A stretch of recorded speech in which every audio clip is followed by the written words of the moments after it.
So, yesterday, I was offered the opportunity to go into a group interview with game designers Joe Shirley and John Mueller. Okay?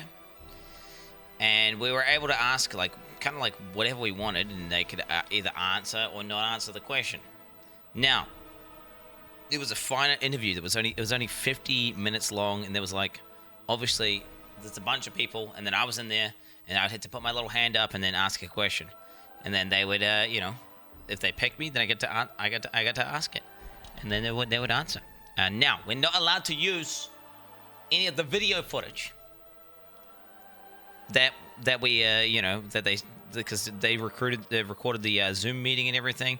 We're not allowed to use any of the video footage or the audio, so I simply have to read out the questions and the answers. It's more for magazines to write an article on. But what we're gonna do is we're gonna go through it right now. Yeah, it was a Zoom meeting, chat. It was a Zoom meeting. So let's begin. The first question was from none other than yourself, me, Quin. I asked, what happens if you capture a camp and you group with someone who has not captured that camp? For example, if I'm playing with instability and I invite instability to my group, I've already captured a camp. A camp is one of these zones that basically it's on the world, in the open world, and you can capture them and it permanently changes it to your own zone. Anyway, I was kind of wondering, it's going to shard, what's going to happen? Okay, Joe answered. We look at the party leader's state and treat that as the authority for what you see. If I capture a camp and you join my party, you will see my version of the camp. If you invite me to your party, I can help you progress your camp. Yeah. And he also went on to say that basically, even if you can use the waypoint and stuff that's in the camp of the person who's party leader who owns the camp, but it doesn't count as you've captured that camp. So once you leave the group, it'll then phase you out. So it'll be basically sharding, and it'll phase you out, and you'll have to capture that camp. Yeah. Minus one question. So yeah, there is phasing and sharding in Diablo. That's the TLDR. So you're just gonna be if you're gonna have to group up. If you want to play with a mate and you've got totally different levels of progression, you're gonna have to group up, and then you'll phase to the leader's thing. Okay. I asked then. Oh, well, there we go. Okay, maybe I should scroll down further. Maybe I should just trust. Okay. I asked then, does that mean you can use other people's completed states to unlock waypoints? He said, Joe replied, camp progression is personal. You cannot unlock camps that way. Okay, Leo asked. Oh, g'day, mate. Can players select their gender? John replied. Okay, that's John Mueller. He replied, yes. For all classes in Diablo, there's different body types, tattoos, and customization, including gender. Yeah, there you go, dude. That was so basically you can be a male assassin. If you want to be a male assassin, you can be a male assassin. If you want to be a female assassin, yeah. Okay, there's a question from Seamus.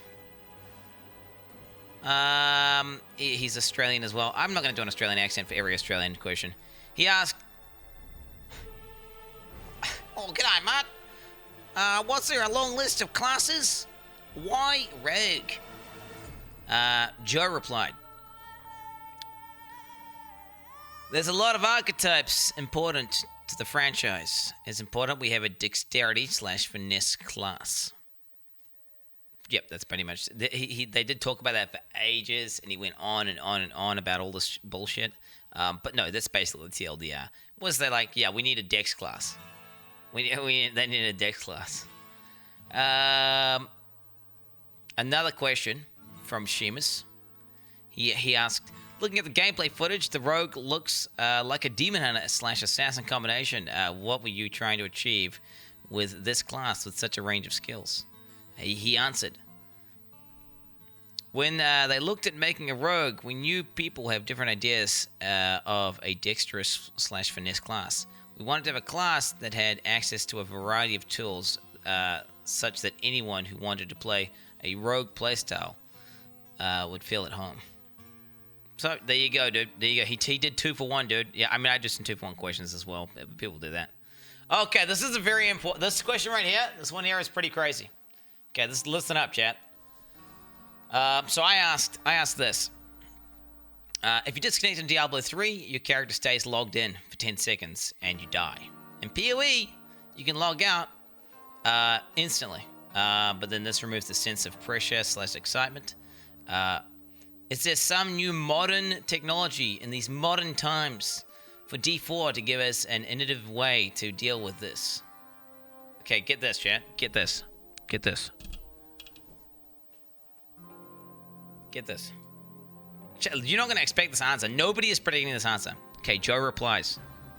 This is a challenging problem from an engineering point of view. We don't want to solve it by making HC not matter. There's an expectation of what hardcore means. In D4, we have a consumable that is rare and limited. And if you're in a dangerous situation, you can use the item to escape. The scroll of escape.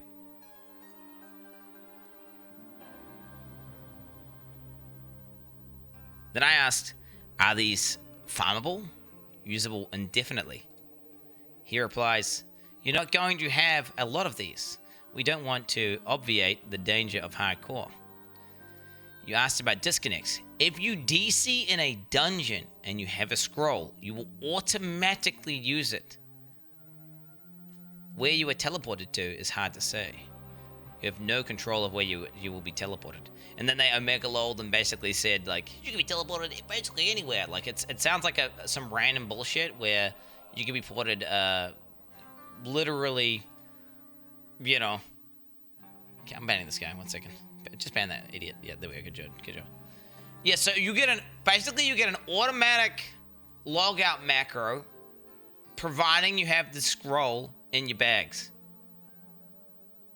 But it's a finite item that will be rare. Now, how rare? I don't know. They keep canceling. They would basically mute me on Zoom, and I couldn't ask him more questions. I then asked, so when you log in, you'll appear in a different zone/area? Joe replied, yes. With no scroll, you would otherwise be killed. So if you do not have a logout scroll or a scroll of escape, basically what happens is, when you disconnect, dead. So there's still the 10-second logout timer. So without the scroll, you're dead. Shop item? No, they said it's a rare item. The exact quote was, rare and limited. Okay. All right. Okay. So that was crazy to me. Like that was a really crazy question to me, honestly. Limited by the shop, a limited shop item. I don't think that's going to be the case. If they did that, everyone would rage. Okay. Question. This is from Ash, one of the other Australian guys. G'day, mate. Are the cinematics shown today an example of how storytelling will be told in D4? John replies, the Rogue trailer was all in-engine. We have the capability to do these things. I don't want to set expectations just yet. Storytelling will be told in multiple ways. So they're saying, like, I'm sure there's going to be some cinematics, some in-game cinematics, and then you'll have some, like, you know, what do they call those things they do in World of Warcraft, where they have, like, he's basically saying it's going to be done in a lot of ways. Look weird. I didn't mind, honestly, the in-game, the in-game cinematic. I think it was pretty good. Like, yeah, I noticed it was, like, a little bit scuffed, right? But, like, you know, I mean, it wasn't, like, obviously as crazy as the D4 announcement trailer. But, I mean, it was still really good, right? In my opinion. A little. I mean, you know, it wasn't like it was, if you're comparing it to the D4 announcement trailer, of course, it's not that level of detail, but it was, like, you know, whatever. I mean, okay, anyway. Okay, Seamus then asked. Okay, this is a question from Seamus, one of the other Australian guys. Will they use the in-game cinematic camera technology to have close and personal moments, cinematic effects in combat? Answer. Something that looks good to an observer doesn't necessarily feel good to play. We don't want to ruin the pace of the game. He's basically asking, are they going to, like, randomly do, like, zoom attacks? Like, you, like, go in and you, like, stab the guy in the neck and shit. And, like, is it going to zoom in? He's saying no, because that would be awful, right? Imagine if your camera was just spurking out when you were, like, just in combat. This is an interesting question from Leo. He asked, how will the Imbue system work? How long will it last? How often can you switch? The answer from Joe was, the Imbues are active rogue skills that can be assigned to your action bar. When triggered, they temporarily infuse your weapon with Shadow, Cold, and Poison. If you use multiple, they will overwrite. They also modify other skills with that element, e.g. Cold Imbue causes Rain of Arrows to chill, even though it's a physical skill. Because chill is a cumulative mechanic, you and a sorceress can party, and then you can work to freeze an enemy together. So they already said this. The benefits of an Imbue change depending on the skill used in the window which is active. So basically, it's saying you could like hit a guy with cold, and then switch to poison, and they could be chilled, and then you could poison them. But I think there's gonna be finite skill bar slots, so I don't know if you're ever gonna do that. But yeah, so it updates it dynamically. You can't have like you can't have like poison cold. You have to pick. Do you want to be poisoned? Do you want to be cold? Maybe you could use 2 bar slots. Who knows?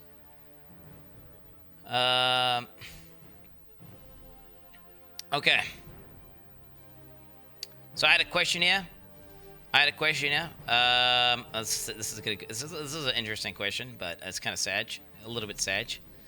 In D3, if you're trying to be competitive, you're forced to play in a group. Will this be the case in D4? And have you considered solo self-founds? Remember, Joe Shirley didn't... When I asked him about solo self-founds back in, like, BlizzCon 2019, whatever the hell it was, he didn't even know what SSF was, bro. Monarch ass. The answer Joe gave. We have considered it, in brackets, SSF. We have announced hardcore seasons. The reason we want to have hardcore is that we have a passionate fan base who wants to see. We know people are excited about SSF, and we are looking into considering the implications. We don't have anything to announce on SSF today. So he didn't say no. He basically said, we're considering it, and we put in hardcore for the hardcore players, but they don't have anything to announce on SSF. But he didn't say no, but he didn't say yes. I kind of got like a yeah. It's kind of a yeah. That means no, Quin. No, it doesn't mean no. So then Joe continues. As for the groups, we don't want it to feel mandatory to be in a group. We understand that if it's not mandatory, but it's dramatically more efficient, it will feel mandatory to be competitive. There are logistics involved to being in a group, additional effort. To some extent, we want to make sure there are benefits to being in a group, but it should not feel mandatory. I then asked, is group synergy enough of a bonus of being in a group? Things like chill, stack quicker, etc. Or do you want an artificial bonus? Example, like bonus experience for being in a group. Answer from Joe was, we don't want it to be a group for this bonus. Then John went on to say, I've been playing in a group, and the group synergy is a benefit. In some cases, you may have more fun. These are reasons that you play in a group. Fun, poggers. Joe then went on to say, you can chill/freeze sufficiently as a solo player. Though, he went on to say that, because I probed a little bit further. So he was saying, yeah, solo's fine, basically, TLDR. Yeah, you're grouping for fun, boys. Grouping for fun.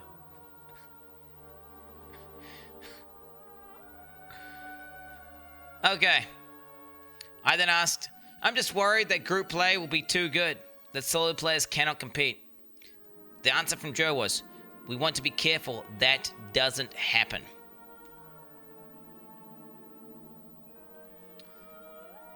Yeah, well, I'll believe it when I see it. Alright, I'll believe it when I see it. Question from Leo. Will D4 come to Switch/next-gen consoles? Joe answers. D4 will be coming to PC, Xbox One, and PS4. We don't have any other announcements at this time. Oh, there you go, dude. Leo's a paid actor. Oh, I mean, yeah. Dude, these guys like chill. These guys are like magazine dudes, and like, you know, yeah. Well, this is a pretty interesting one, chat. This is actually a really good question, by the way, chat. Pocket's question. Here we go, guys. You ready for this one? So, okay, question from me. By the way, the question from me was actually like a question from Instability that's been curated by like questions from chat. But yeah, anyway, the question was: Keybinds in Diablo 3. You couldn't have force move on left click. Can we customize keybinds in D4? So can you fully customize keybinds? Here we go, boys. Joe answers, D4 has more options for configuring your character than D3. You can play with a controller on your PC. You can rebind movement from left click. You have force move and force stand still. You can bind. You can set them up as you see fit.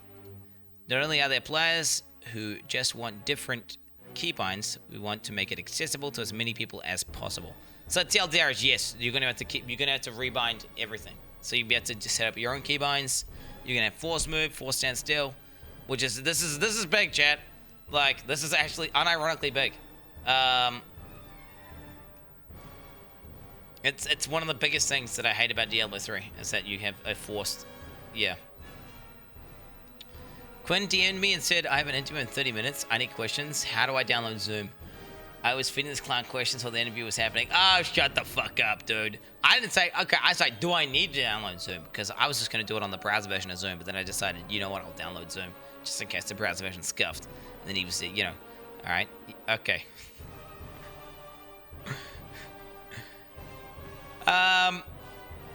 This is a bit of a sad question here, chat, but it's still significant.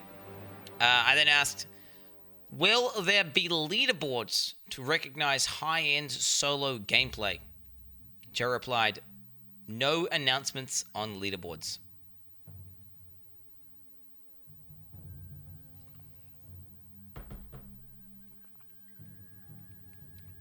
I mean, it is what it is, man. It is what it is. It is what it is. That's a good thing. Oh, shut the fuck up. All right. I then asked, will there be mid-season balance patches, or will you wait for the end of a season? Joe replied, this is something we've talked about. We want to be careful. We have more work to do before we comment on that. So it sounds like they're like, they don't want to make a comment, but they're it's on their radar. They're basically, yeah. So because you know, for example, Path of Exile, they don't hotfix something. If something's OP, they just leave it in for the entire season until the end of the season. Then they nerf the crap out of it. So he's saying we're aware of it and we're thinking about it, but they're not saying no, which is kind of weird. Why would he not just say no? Maybe he doesn't have the authority to just say no there. Like, whatever. Herald stacking. Yeah, Herald stacker Andes. This is a question that Instability wanted me to ask. What does this one ask? So I asked, is there anything you can't wait for player feedback on? Anything you're on the fence about and need player feedback on? Joe replied, the Scroll of Escape. We're building this game with the community. We want feedback on the skill system, items. Quarterly updates will continue, and we want to deal with these topics in these updates that people have asked about and that require feedback. In terms of feedback we want from today, what do you think about the rogue, world PvP, camps? And then I replied, I'm worried about world PvP, people grouping up and camping. Okay, because like I can just imagine this, like you go to a world PvP zone, you know, you're playing WoW world PvP, and then it's just like these, when there's some like honor quest on, and there's just like these 5-man groups or like full-on raid groups just camping to farm honor and shit, or to cap it out. That's basically what I'm worried about. So I say I'm worried about world PvP, people grouping and camping.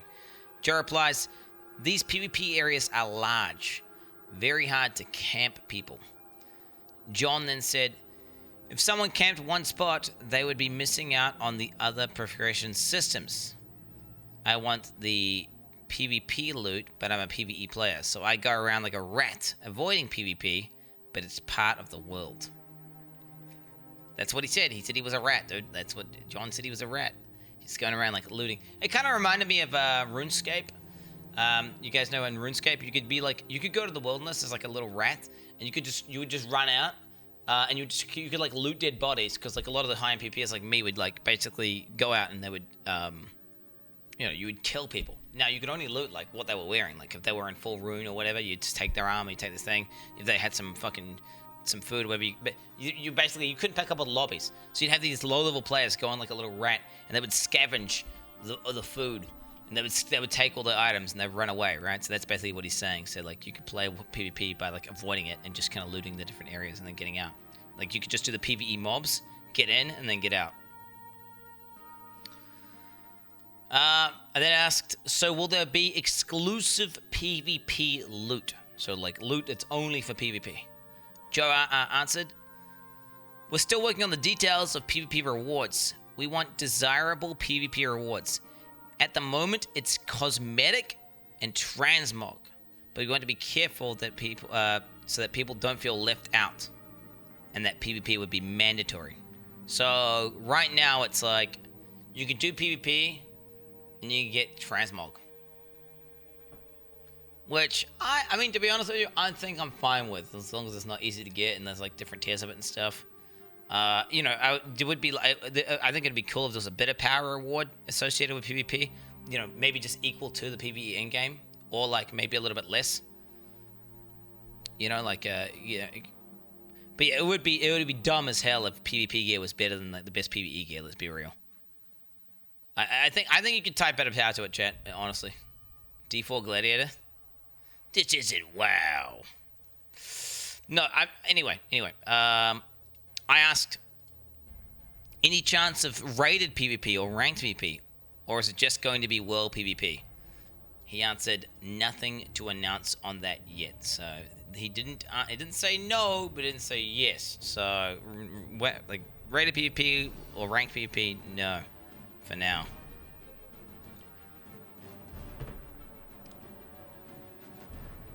Okay.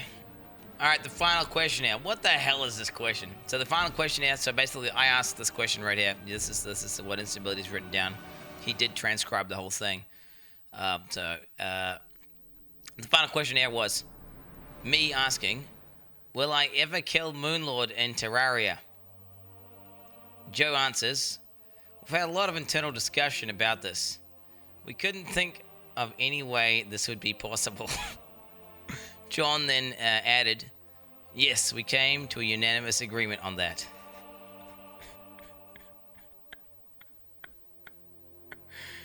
Jesus Christ. What the hell?